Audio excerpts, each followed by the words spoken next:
Big boss ക്യൂണിറ്റ് picking episode 52 റിയാക്ഷനിലോട്ട് സ്വാഗതം. നമുക്ക് നേരെ റിയാക്ഷനിലോട്ട് കിടക്കാം. തുടങ്ങുന്നത് തന്നെ എന്ന് പറഞ്ഞു കഴിഞ്ഞാൽ മോർണിംഗ് ആക്ടിവിറ്റി ആയിട്ട് വെച്ചേക്കുന്നത് ഇത്തവണ നിങ്ങൾ അങ്ങോട്ട് ഇങ്ങോട്ട് പോയിട്ട് കളിപ്പേരൊക്കെ ഒന്ന് വിളിച്ച് തല്ലി പിള്ളേരെ കൊണ്ടുള്ള പരിപാടിയായിരുന്നു. അതൊന്നും ക്വാളിറ്റിയുടെ കാര്യത്തിലൊക്കെ വല്ലാത്ത ദാരിദ്ര്യം നേരിട്ടുകൊണ്ടിരിക്കുകയാണ്. ഇതൊക്കെ നമ്മൾ വെറുതെ വീട്ടിലിരുന്നുകൊണ്ട് നമ്മൾ കളിക്കുക. എനിവേസ് എന്തായാലും തീയെത്താൻ അതൊക്കെ മതി. ആദ്യമേ തന്നെ ജിൻഡോ ആണ് വരുന്നത്. ജിൻഡോ ഒന്ന് സിജോനായ തീപ്പട്ടിക്കുള്ളി എന്ന് വിളിക്കുന്നു. വലിയ തീയൊന്നും കത്തിയില്ല. നോറ വന്നിട്ട് ശ്രീരേഖയ്ക്ക് ഇട്ടിട്ട് കുറച്ച് നോറ പിന്നെ അങ്ങനെ ചുമ്മാതെ മിണ്ടാണ്ടൊന്നും പോകത്തില്ല, കുറച്ച് നീട്ടി വലിച്ച് കഥയൊക്കെ പറഞ്ഞ് നോറ ശ്രീരേഖയ്ക്ക് ഒന്ന് ഹേർട്ട് ചെയ്തിട്ടുണ്ട്. കാരണം ഇതിന് ശേഷം ശ്രീരേഖ മാറി നിന്നൊരു കരയണ സീനൊക്കെ ഉണ്ട്. എനിവേ ശ്രീരേഖനെ ഓന്ത് ചേച്ചി എന്നാണ് വിളിച്ചത്. വൈൽഡ് കാർഡ് വന്നപ്പോൾ ഒരു സ്വഭാവം, അല്ലാത്തപ്പോൾ വേറൊരു സ്വഭാവം, അങ്ങനെയൊക്കെ പറഞ്ഞിട്ട് സിജോനെ അതിനുശേഷം സിജോ നോറേനെ വന്നിട്ട് ഇതേപോലെ തന്നെ അല്ലെങ്കിൽ അതിനേക്കാളും കൂടുതൽ ആവശ്യത്തിലധികം സമയം എടുത്ത് നല്ലൊരു അടി എടുത്തിട്ട് നോറയ്ക്ക് കൊടുത്തിട്ടുണ്ട്.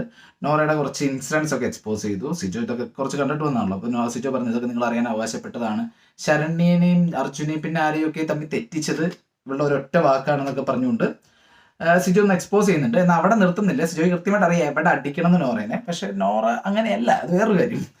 അപ്പൊ നോറ എപ്പോഴും ഇറക്കുന്ന നോറയുടെ ആ ഒരു നോറയുടെ കരച്ചിൽ ഒരു സ്ട്രാറ്റജി ആയിട്ട് കാണാനും, കരഞ്ഞു കഴിഞ്ഞാൽ എന്തായാലും ക്യാമറ നേരെ വെക്കും. അപ്പൊ അതുകൊണ്ട് തന്നെ ആ ഉറപ്പിന് വേണ്ടി നോറ ഇറക്കുന്ന നമ്പറാണെന്ന് പറഞ്ഞിട്ട് സിജു ഒരു ബ്ലോക്ക് വെച്ച് കൊടുക്കുന്നു, ഒരു ഡിഫൻസ്. അത് കൊള്ളാം, ഇതാണ് ചെയ്യേണ്ടത്. ആക്ച്വലി ഗെയിം മനസ്സിലാക്കി ആ ഗെയിമിലൊരു ഒരു ബ്ലോക്ക് വെച്ച് കൊടുത്തു. നോറയ്ക്ക് ഒരു കരച്ചിലും ഒരു സാധനമില്ല അതിന് ശേഷം. അപ്പൊ നോറയുടെ ആ ഒരു ഗെയിം പ്ലാന് കൊണ്ടിട്ട് സിജു ഒരു ബ്ലോക്ക് വെച്ചിട്ട് കരച്ചിൽ റാണി എന്നൊരു പേരാണ് നോറയ്ക്ക് ഇട്ട് കൊടുത്തത്. നോറ ബ്രേക്ക് ആവുന്നൊന്നും പിന്നെ നമ്മൾ കാണുന്നില്ല. നോറയ്ക്ക് മനസ്സിലായ ഗെയിമിന് ഒരു അടി കിട്ടിയെന്നുള്ള ഗെയിം നോറയ്ക്ക് മനസ്സിലായിട്ടുണ്ട്. അതിനുശേഷം ജിൻഡോനെയും പറയുന്നത് മറ്റേ തീപ്പെട്ടിക്കുള്ളിൽ നിന്ന് വിളിച്ചതിന്റെ ഒരു വിഷമത്തിൽ ജിൻഡോനൊക്കെ എടുത്തിട്ട് പറയുന്നുണ്ട്. അതൊന്നും വലിയ കണ്ടന്റ് ഒന്നും ആവാതെ പോട്ടെ, കണ്ടന്റ് എന്ന് പറഞ്ഞ പേര് നാക്കാൻ പോലും പറ്റിയില്ല എന്ന് തോന്നുന്നു. അതിനുശേഷം നോറയ്ക്ക് 2-3 കിട്ടി. ജാസ്മിൻ വന്ന് നോറയ്ക്ക് ഇട്ടിട്ട് വിക്ടിം കാർഡ് കളിക്കുന്നതിന്റെ പേര് വിക്ടിം നോറ എന്നൊരു പേരിട്ട് കൊടുത്തു. ശ്രീരേഖ ദേഷ്യം വന്നുകൊണ്ട് ശ്രീരേഖനെ നോറ പറഞ്ഞതിന്റെ വാശിക്ക് ശ്രീരേഖ വന്നുകൊണ്ട് ഞാൻ നിന്നെ പറയായിരുന്നല്ല, എന്നാലും പറയാണ്, നീ എല്ലായിടത്തും കിടന്നിട്ട് കരച്ചിൽ ഉളുപ്പില്ല അങ്ങനെയൊക്കെ കുറച്ച് ഹാർഡ് വേർഡ്സ് ആണ് യൂസ് ചെയ്യുന്നത്. ഓക്കെ, കൊള്ളാവുന്ന രീതിയിൽ ഹാർഡ് വേർഡ്സ് ആണ് യൂസ് ചെയ്യുന്നത്. അവസാനം മൊയന്ത് നോറ എന്നൊരു പേരാണ് പുള്ളിക്കാരത്ത് ഇട്ടുകൊടുത്തത്. ഗബ്രി കളി മാറ്റി കളിക്കുന്നതിന്റെ എല്ലാ ലക്ഷണങ്ങളും കാണാണ്ട് ഗബ്രി സാധാരണ ട്രാക്ക് കുടിക്കാൻ നൈസായിട്ട് വിട്ട് അൻസിബയ്ക്ക് വെച്ചു. ശരിയായ കാര്യമായിരുന്നു. അൻസിബേനെ ടാഗിനി തള്ളാന്നാണ് വിളിച്ചത്. ശരിയല്ല, ആ പ്രായമുള്ള ആൾക്കാരെ പോലത്തെ ഒരു എക്സ്പ്രഷനും ഒരു എല്ലാം ഉണ്ട്, അതൊന്നും പറയാനില്ല. It's right. പിന്നെ ശരണ്യെ നോറയ്ക്ക് എടുത്ത് പോയിട്ട് തീപ്പെട്ടിക്കുള്ളി എന്ന് വീണ്ടും പേരെടുന്നു. അർജുൻ നോറേനെ ഇട്ട പേര് ഞാൻ ശ്രദ്ധിച്ച പോലും ഇല്ല. റിവൈൻഡ് അടിച്ച് നോക്കാൻ തോന്നില്ല, ഒന്നും കത്തിയിട്ടില്ല. ദെൻ റസ്മിൻ ഗബ്രീനെ കളഞ്ഞു. ഇവര് തമ്മിൽ ചെറിയൊരു സീൻ നടക്കുന്നത്. അതാണ് നമ്മുടെ സെക്കൻഡ് സെഗ്മെന്റ്. എനിവേസ് ഇതിന്റെയൊക്കെ ഇടയിൽ വന്നുകൊണ്ട് നമ്മുടെ ജിൻഡോ രതീഷിന്റെ ഒരു കോംബോ കാണാനുണ്ട്. അവർ മറ്റേ ജയിലിന്റെ അടുത്ത് പോയിട്ട് ഓർമ്മയവർക്കൊന്നും പാട്ട് പാടുന്നു. ജിൻഡോയുടെ പാട്ട് ഉള്ളായിരുന്നു, നമ്മൾ ഇതുവരെ കേൾക്കാത്ത സീനൊക്കെ ഉണ്ട്. ജിൻഡോ നല്ലൊരു പാട്ട് പാടി. രതീഷ് പാടും നമുക്ക് അറിയാമായിരുന്നു. ജിൻഡോ നന്നായിട്ട് പാട്ടൊക്കെ പാടി. അവര് ജിൻഡോയുടെ വേറൊരു ജിൻഡോനെയാണോ ഇപ്പൊ എല്ലാ ഗെയിം കണ്ടാലും നമുക്ക് മനസ്സിൽ ഓർമ്മ വരുമെന്ന് പറഞ്ഞു കഴിഞ്ഞാൽ ഏഷ്യാനെറ്റോ ബിഗ് ബോസോ അവർക്ക് വേണ്ട ഒരാളെ തുമ്പിൽ കെട്ടി കൊണ്ടുവരുന്നു എന്നുള്ള രീതിക്ക് തന്നെയാണ് നമുക്ക് മനസ്സിലാവുന്നത്. അപ്പൊ ജിൻഡോയുടെ മറ്റൊരു ഇഷ്ടപ്പെടാനുള്ള വേറൊരു ഫേസ് കാണിച്ചു തരുന്ന പോലെയൊക്കെ തോന്നുന്നുണ്ട്, സംശയിക്കേണ്ടിയിരിക്കുന്നു. പക്ഷെ നമുക്ക് എപ്പിസോഡല്ലേ പറയാൻ പറ്റത്തുള്ളൂ. എനിവേസ് സെക്കൻഡ് സെഗ്മെന്റ് എന്ന് പറയുന്നത് സ്റ്റോർ റൂമിൽ കയറേണ്ടി വരുന്നുണ്ടായിരുന്ന ഒരു അടിയാണ്. അവിടെ ശ്രദ്ധിക്കേണ്ട ഒരു കാര്യം എന്ന് പറയുന്നത് റസ്മിനും ഗബ്രിയും തമ്മിൽ കാര്യമായിട്ട് ഇഷ്യൂസ് ഓടുന്നുണ്ട്. ആ ഒരു ഉള്ളിൽ കിടന്ന് പുറകെയുന്ന ഫ്രസ്ട്രേഷനാണ് നമുക്ക് കാണാൻ പറ്റിയത്. കാരണം റസ്മിൻ കൂടുതൽ പറയുന്നത് ഗബ്രീനെയാണ്. ശ്രീതു കയറി എന്തോ ബാറ്ററി എന്തോ എടുത്തു എന്ന് പറയുന്നുണ്ട്. പക്ഷെ റസ്മിൻ ആസ് എ ക്യാപ്റ്റനോട് അരച്ച് കയറി ഗബ്രീനെ പറയുന്നു. ഗബ്രിക്ക് താങ്ങാൻ പറ്റുന്നത്, ഗബ്രിക്ക് കുരുട്ടുന്നു, എന്നെ അടുത്ത് മാത്രമാണ് പറയുന്നത്, വേറെ ഒരുപാട് കളിക്കില്ല എന്നൊക്കെ പറയുന്നുണ്ട്. എനിവേസ് അവർ തമ്മിൽ എന്തോ ഒരു പുകയുണ്ട്. അതിന്റെ ബാക്കി എന്തെങ്കിലുമൊക്കെ നമുക്ക് വരും എപ്പിസോഡുകളിൽ കാണാൻ പറ്റും എന്ന് കരുതാം. പക്ഷെ അവിടെ ഈ ഒരു കേസ് വേറൊരു കാര്യം ഞാൻ പലപ്പോഴായിട്ട് നോട്ട് ചെയ്തിട്ടുള്ളതാണ്, എപ്പോഴും പറയണമെന്ന് എഴുതിയിട്ടുള്ളതാണ്. ഗബ്രിയുടെ ഒരു സ്ഥിരം ഗെയിം പ്ലാൻ ഉണ്ട്. അതിവിടെ ആക്ച്വലി വേണ്ടാണ്, പക്ഷെ എപ്പോഴും ഇറക്കുന്നതുകൊണ്ട് പട്ടി വിലയായി പോയിന്നുള്ളൂ. അതായത് പറഞ്ഞു കഴിഞ്ഞാൽ ഗബ്രി കയറിയുണ്ട് മറ്റേ വളഞ്ഞു മൂക്കുടിക്കുന്ന പരിപാടി പറഞ്ഞില്ല. ശ്രീരേഖയൊക്കെ അഭിനയിച്ച് കണ്ട സമയത്ത് പറയുന്നുണ്ടായിരുന്നു ഗബ്രി ഞൊണ്ടിരത്ര കാല് അങ്ങനെയൊക്കെ പറയുന്ന സമയത്ത് ഗബ്രിയുടെ സ്ട്രാറ്റജി ഇത്രയേ ഉള്ളൂ. അതായത് പറഞ്ഞു കഴിഞ്ഞാൽ ഒരു ഗ്രേ ഏരിയ കിടപ്പുണ്ടാവും. ബിഗ് ബോസ് റൂൾസിൽ എപ്പോഴും അങ്ങനെ ഒരു ഗ്രേ ഏരിയ ഇട്ടേക്കും. കാരണം കണ്ടസ്റ്റൻസിന് കയറി ബാക്കി എന്തെങ്കിലുമൊക്കെ ചെയ്യാനായിട്ട് ഒരു കൺസ്ട്രെയിൻസ് ഒഴിവാക്കിയിട്ടുണ്ടാവും. പുള്ളിക്കാരൻ എന്ത് ചെയ്യുന്നു പറഞ്ഞു കഴിഞ്ഞാൽ നേരെ പോയിട്ട് അവിടെ കൊണ്ടുവന്ന് പുള്ളിയുടെ ഒരു സ്റ്റേറ്റ്മെന്റ് അപ്പിച്ച്. ഞാൻ ഉദ്ദേശിച്ചത് എന്താണെന്ന് വെച്ച് കഴിഞ്ഞാൽ ഇപ്പൊ സ്റ്റോർ റൂമിൽ കയറി ഇഷ്യൂ പറയാണ്. അപ്പൊ ഇവിടെ ആരും സ്റ്റോർ റൂമിൽ കയറരുത് എന്ന് അല്ലെങ്കിൽ സാധനങ്ങൾ എടുക്കരുത് അങ്ങനെ എടുത്തൊരു സാധനം പറഞ്ഞിട്ടുണ്ടാവില്ല. ഓക്കെ, ഉടനെ പുള്ളിയുടെ നിയമം അവിടെ ഉണ്ടാക്കും. ഇത് എല്ലായ്പ്പോഴും ഗബ്രി എന്താണ് സ്റ്റോർ റൂമിൽ കയറാൻ പാടില്ല എന്നൊന്നും പറഞ്ഞിട്ടില്ല. സ്റ്റോർ റൂമിൽ നിന്ന് സാധനം എടുക്കാൻ പാടില്ല എന്നേ പറഞ്ഞിട്ടുള്ളൂ. ആര് പറഞ്ഞിട്ടുള്ളൂ അറിയത്തില്ല. അതവിടെ ഗ്രേ ഏരിയ ആയിട്ട് കിടക്കാണ്. എന്നിട്ട് പുള്ളി എന്നോട് ഒരു സാധനം വേണമെങ്കിൽ നിങ്ങൾ തെളിയിച്ചോ ഇങ്ങനെയല്ലെന്നുള്ളത്. ബിഗ് ബോസ് അല്ലെങ്കിൽ പറയട്ടെ. ഗബ്രിയുടെ ഈ സ്ട്രാറ്റജി മറ്റുള്ളവർക്ക് ഇത്രയും നാളായിട്ട് മനസ്സിലാവുന്നില്ലെന്നതാണ് ഈ തവണത്തെ സീസണിന്റെ ഏറ്റവും വലിയ ദാരിദ്ര്യം. വേറെ ഒന്നും പറയാനില്ല. ഈ സ്ട്രാറ്റജി മനസ്സിലാവുന്നില്ല. ബാക്കിയുള്ളവർക്ക്.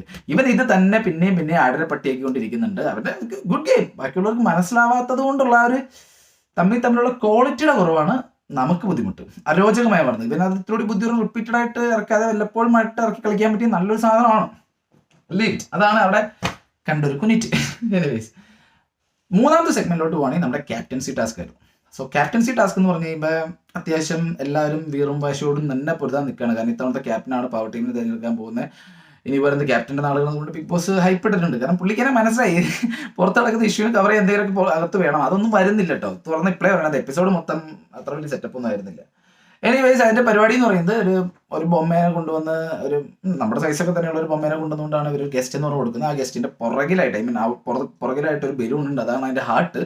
അപ്പൊ ഗസ്റ്റിനെ ഓരോ ടീമും പവർ ടീം ഉൾപ്പെടെ മത്സരിക്കണം. ഗസ്റ്റിനെ ഓരോ ടീമും സേവ് ചെയ്യണം. ഇതാണ് ഗെയിം. ഗസ്റ്റിനെ ഓരോ ടീമും സേവ് ചെയ്യാന്ന് പറയുമ്പോൾ അപ്പൊ തുടക്കം തന്നെ എന്താണ് ഒബ്വിയസ്ലി ഇതിനു മുമ്പ് വേറെ കുറച്ച് വൃത്തികേടുകൾ കേട്ടോ. ഇവര് പെയർ ആവാനായിട്ട് കിടന്നുകൊണ്ട് എല്ലാവരും വൃത്തികേടെന്ന് എനിക്ക് തോന്നിയതാണ് മൈ ഒപ്പീനിയൻ. അത് ആസ്വദിച്ചവരുണ്ടാവും. എനിക്ക് നല്ല വെറുപ്പിലായിട്ട് തോന്നി എല്ലാവരും കൂടി കിടന്നിട്ടുള്ള കുഞ്ഞിപ്പിള്ളേരെ കൊഞ്ചല്. ഈ വക സീനുകളും ഇതുപോലത്തെ ആക്റ്റും കാര്യങ്ങളെല്ലാം കഴിഞ്ഞ സീസണിൽ എന്ത് രസമായിട്ടാണ് എല്ലാവരോടും ചെയ്തത്. അത് അഖിൽമാരാർ ഒരാളെന്നൊന്നും ഞാൻ പറഞ്ഞില്ല. എല്ലാവരും എന്ത് ക്വാളിറ്റി ആയിട്ടാണ് ചെയ്തത്. ഇങ്ങനത്തെ ഇത് അല്ലെങ്കിൽ മറ്റേ മാർക്കറ്റിങ്ങിന്റെ അഡ്വർടൈസ്മെന്റ്സിനും മറ്റൊക്കെ ചെയ്ത് എന്ത് രസമായിട്ട് ക്വാളിറ്റി ആയിട്ട് അവർ ചെയ്യുന്നത്. ഇത്തവണ ഒരുമാതിരി കഞ്ഞിക്കുഞ്ഞി പിള്ളേരുകളിൽ ഇടയ്ക്കിടുന്നോണ്ട് തല്ലിട്ട് പിടിക്കുന്ന പോലെ ഉണ്ടായിരുന്നു. ഒന്നും പറയാനില്ല, ഫോർഗെറ്റ് ഇറ്റ്.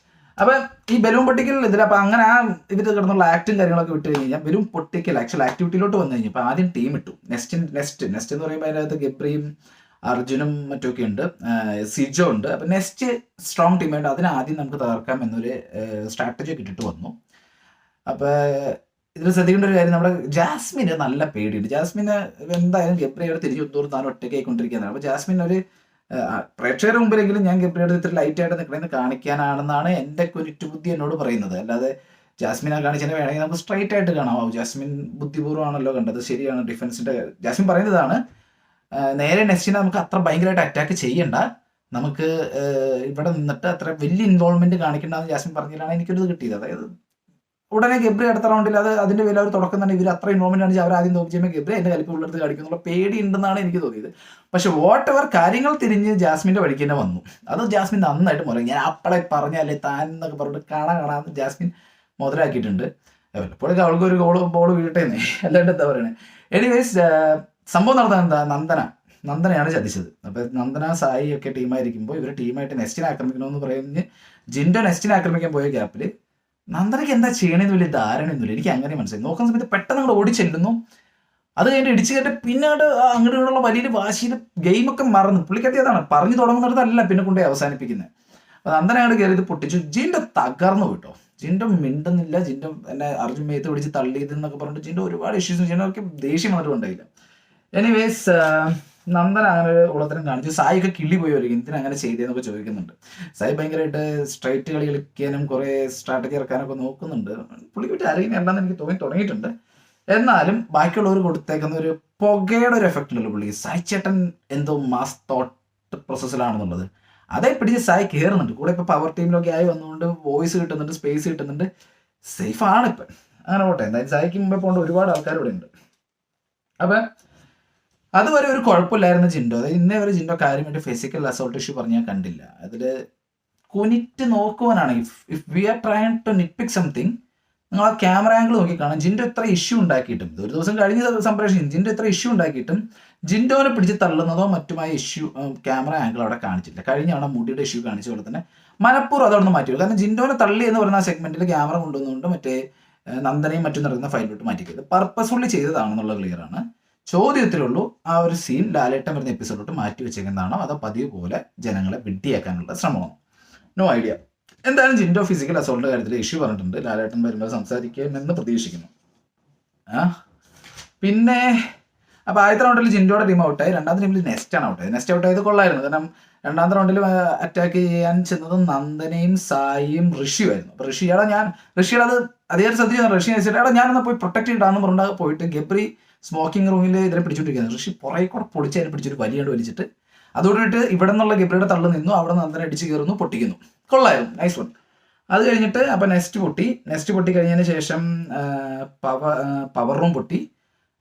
അതിന് പ്രത്യേകിച്ച് അങ്ങനെ വലിയ ആക്ഷൻ എടുത്ത് പറയാനുണ്ടായില്ല. അങ്ങനെയുള്ള തള്ളല്ല അവർ ജയിച്ചു. അവനെ ഫൈനലി ടണൽ ടീം ജയിച്ചു. ടണൽ ടീം ജയിച്ചപ്പോഴാണ് ഞാൻ ശ്രദ്ധിച്ചത്. സത്യം പറഞ്ഞാൽ അവർ ഇതുവരെ ക്യാപ്റ്റൻ ആയിട്ടില്ല. ആവാൻ പറ്റിയ ആൾക്കാർ. എനിക്ക് അഭിഷേകിനെ ഒന്ന് പിടിച്ച് ലാലേട്ടൻ പുറത്താക്കിയത് അതൊക്കെ ചിറ്റമ്മ നയം, വേറെ ഒന്നും പറയാനില്ല. LGBTQ-നെതിരെ എന്നും പറഞ്ഞുകൊണ്ട് ആ ചെക്കനെ കൊണ്ടുവന്നുകൊണ്ട് ഇവിടെ കൊണ്ടുവന്നുകൊണ്ട് ആരാണ്ടൊക്കെ തിരിഞ്ഞ് പുറത്ത് കുത്തിയപ്പോൾ എന്തൊന്നും കിടന്ന് കാണിക്കുന്നു. ലാലേട്ടനെങ്കിലും കുറച്ച് മര്യാദയാവാം, അല്ലാണ്ട് എന്ത് പറയാനാണ്. അപ്പം ഞാൻ പറയുന്നത് വെച്ച് കഴിഞ്ഞാൽ ടണൽ ടീം ജയിക്കണം. ടണൽ ടീം ജയിച്ചാൽ അടിപൊളി. കാരണം നോറയുടെ ഒക്കെ ഒരു സൗണ്ട് കൊണ്ടുള്ള വെറുപ്പിക്കൽ ഒഴിച്ചാൽ നോറ നല്ല രീതിക്ക് കുത്താൻ കൊള്ളാം. ഒരുപാട് ആക്ഷൻ ഉണ്ടാവുമെന്ന് എനിക്ക് നല്ല ഉറപ്പാണ്. മാത്രമല്ല ഇത്രയും കാലമായിട്ട് കിട്ടാത്തതുകൊണ്ട് കാത്തിരുന്ന് കിട്ടുമ്പോൾ സംതിങ് വുഡ് ഹാപ്പൻ. അപ്പോൾ ഇത്തവണ പവർ ടീമിനെ ജയിപ്പിക്കാനായിട്ട് ബിഗ് ബോസ് ഒന്ന് സ്ട്രിങ്സ് വലിച്ചേ പവർ ടീമിൽ നിന്ന് നമ്മുടെ ടണൽ ടീമിനെ ജയിപ്പിക്കാനായിട്ട് ബിഗ് ബോസ് ഒന്ന് കളിച്ചാൽ തെറ്റൊന്നും പറയാനില്ല. ഇനി അല്ലെങ്കിൽ അവർ നയ കൊള്ളാന്ന് എനിക്കും ആഗ്രഹമുണ്ട്. Let's see what they gonna do. പിന്നെ ഫൈനൽ സെഗ്മെന്റ് ആയിട്ട് ലാസ്റ്റ് ആയിട്ട് പറയാനുള്ള കാര്യം എന്ന് പറയുന്നത് ശരണ്യയുടെ കരച്ചിലാണ്. ശരണ്യ കിടന്നുകൊണ്ട് എങ്ങനെയെങ്കിലും എനിക്ക് എന്നെ ഒന്ന് റെസ്പെക്ട് ചെയ്യൂ, പവർ ടീമിനെ നിങ്ങളൊന്ന് റെസ്പെക്ട് ചെയ്യുന്നുണ്ട്. ശരണ ഒടുക്കത്തെ കരച്ചിലാണ്. ആദ്യം ജാസ്മിനായിട്ടൊരു ഉടക്കുണ്ടാവുന്നുണ്ട്. ജാസ്മിൻ പട്ടി വരെ ഇട്ട് കൊടുത്ത് ജാസ്മിൻ്റെ അടുത്ത് മറ്റേ കട്ടൻ ചായയുടെ ഇഷ്യൂ ആണ്. ഈ ഗെയിം നടക്കുന്ന സമയത്ത് പവർ ടീമിന്റെ പവറും വെച്ചിട്ട് ഇയാൾക്ക് ഇപ്പോൾ ചായ വേണം എന്നുകൊണ്ട് ചായ ഉണ്ടാക്കിക്കുന്നുണ്ട്. ആ ചായ ആരും കുടിക്കുന്നില്ല. ചായ കുടിച്ചില്ലെങ്കിൽ ഉച്ചക്കലത്തേക്കോ വൈകിട്ടത്തേക്കോ മുട്ടക്കറി ഉണ്ടാക്കില്ല എന്ന് കിച്ചൺ ടീം. അപ്പോൾ ചായ ഞങ്ങൾക്ക് ഇഷ്ടമുള്ളപ്പോൾ കുടിക്കുമെന്നും പറഞ്ഞിട്ട് അതിൻ്റെ പേരൊരു തർക്കം ഉണ്ടാവുന്നതാണ്. കുടിക്കാതിരിക്കും ഇതല്ല തിങ്. ശരണ്യ അങ്ങോട്ട് നിന്നുകൊണ്ട് ജാസ്മിൻ്റെ അടുത്ത് പറഞ്ഞു വരുന്നു. ജാസ്മിൻ തിരിച്ച് സൗകര്യമില്ല എന്നൊക്കെ പറഞ്ഞിട്ട് അങ്ങോട്ട് പട്ടി വില കൊടുക്കുന്നു.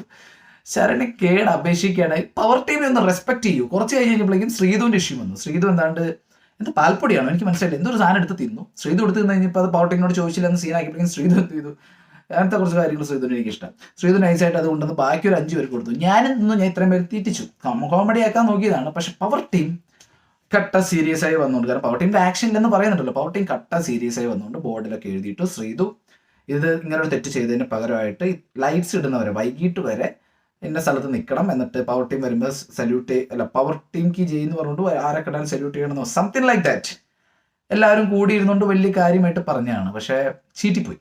അതിൽ എനിക്ക് ഇഷ്ടപ്പെട്ടത് ജാസ്മിനെ ഉണ്ട്. ജാസ്മിൻ ഒറ്റടി കയറിയിട്ട് ജാസ്മിൻ നോക്കിയപ്പോൾ ഇതൊരു അവസരമാണോ, ഓക്കെ, ഒരാളെ പ്രൊട്ടക്ട് ചെയ്ത് പ്രൊട്ടക്ടർ ജാസ്മിൻ അവിടെ ഇറങ്ങുന്നു. ജാസ്മിൻ ഇതൊക്കെ കണ്ടിന്യൂ ചെയ്ത് അടിപൊളിയാണ്.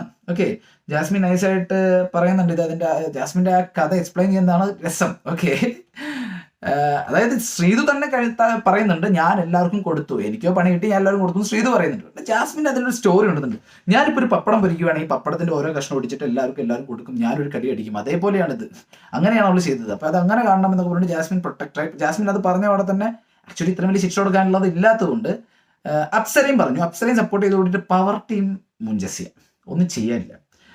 വീണ്ടും നമ്മുടെ ശരണ്യ പ്ലീസ് ഞാൻ ആകെ ചോദിക്കുന്നത് റെസ്പെക്റ്റ് ആണ് എന്നൊക്കെ പറഞ്ഞിട്ട് കരഞ്ഞു വിളിച്ച് ചോദിക്കുക. റെസ്പെക്റ്റ് ഒക്കെ ചോദിച്ചു ആ നോക്കുന്നുണ്ട്. അവസാനം സായി പതിവ് പോലും ഇറങ്ങിയിട്ട് എന്നാൽ പിന്നെ ഓക്കെ നിങ്ങൾ പറഞ്ഞ പോലെ തന്നെ ഞാൻ നിങ്ങൾ എല്ലാവരും മാനിച്ചുകൊണ്ട് ഈ എന്താ പറയുക ശിക്ഷ ഒഴിവാക്കുന്നു, ജസ്റ്റ് ഒരു തവണ സല്യൂട്ട് ചെയ്യും പ്ലീസ്, നാളെ കിടത്താതിരിക്കാൻ വേണ്ടിയിട്ടാന്ന് പറഞ്ഞിട്ട് അത് ഓക്കെ പറഞ്ഞുകൊണ്ട് ആ സീനങ്ങ് അവസാനിപ്പിക്കുന്നുണ്ട്. പിന്നെ ഫൈനലി അവിടെ വന്നിട്ട് ഒരു പ്രേതക്കഥ വരുന്നുണ്ടേ. അത് ഗബ്രി വന്നിട്ട് പറയുന്നുണ്ട് മിററിൻ്റെ അവിടെ എന്തോ ഒരു പ്രത്യേക ശക്തി. നന്ദന അത് പറയുന്നുണ്ട്. രസമല്ലേ? അതിലൊരു ഫൺ പാർട്ട് എന്ന് പറയുന്നത് ഋഷി ഇത് തപ്പാനായിട്ട് അങ്ങ് പോകുന്നു. ഋഷി ജാസ്മിനും കൂടി പോകുന്നു. ജാസ്മിൻ ടോയ്ലറ്റിൽ കയറുന്നു. ഋഷി പെട്ടെന്ന് ജാസ്മിൻ തുറന്നിറങ്ങുമ്പോൾ രണ്ടുപേരോട് പേടിച്ച് പണ്ടാ നടക്കുന്ന ഒരു സീനുണ്ട്. റിയൽ ആയിരുന്നു, അത് അഭിനയമായിരുന്നില്ല. അതിലൊരു രസം ഉണ്ടായിരുന്നു. രണ്ടുപേരും ശരിക്കും പേടിച്ചു. പിന്നെ പ്ലസ് എപ്പിസോഡോട്ട് പോയി കഴിഞ്ഞാൽ ഇതിന്റെ ജസ്റ്റ് ഒരു കണ്ടിന്യൂഷൻ എന്ന് പറഞ്ഞു കഴിഞ്ഞാൽ നമ്മുടെ ശ്രീരേഖയും ബേസിക്കലി പവർ ടീമിലുള്ളവർ പ്രേതവേഷമൊക്കെ കിട്ടിക്കൊണ്ട് എല്ലാവരും പേടിപ്പിക്കാൻ ഇറങ്ങി. എത്ര പേരെ വിജയിച്ചു എന്നുള്ളത് എടുത്തെടുത്ത് ശ്രദ്ധിച്ചില്ലെങ്കിലും രതീഷ് പേടിച്ച് പണ്ടാറടങ്ങി. പാവ മനുഷ്യൻ. അത് ഇവരിങ്ങനെ തന്നെ നിന്നിട്ട് അങ്ങനെ പേടിച്ച് അതുപോലെ പറ്റിയത് ആരും പറയുന്നത്. അത് കൊള്ളായിരുന്നു. That was fun. അതാണ് ഇത്തവണത്തെ ഒരു എപ്പിസോഡ് റിയാക്ഷൻ. ഇതുവരെ പറയാത്ത ഒരു കാര്യം പറയാണ്, പറ്റുമെന്നുണ്ടെങ്കിൽ ഒന്ന് സബ്സ്ക്രൈബ് ചെയ്യുക. കാരണം ഞാനിങ്ങനെ ചുമ്മാ അനാലിറ്റിക്സ് എടുത്ത് നോക്കിയ സമയത്ത് വീഡിയോ കാണുന്നതിൽ ഒരു 80% വരെ നോൺ സബ്സ്ക്രൈബേഴ്സാണ്. അപ്പം നമുക്ക് വലിയ കുഴപ്പമില്ല, അരോചകമല്ല എന്ന് തോന്നുന്നുണ്ടെങ്കിൽ ഒരു മോട്ടിവേഷൻ ആയിരിക്കും. Thank you.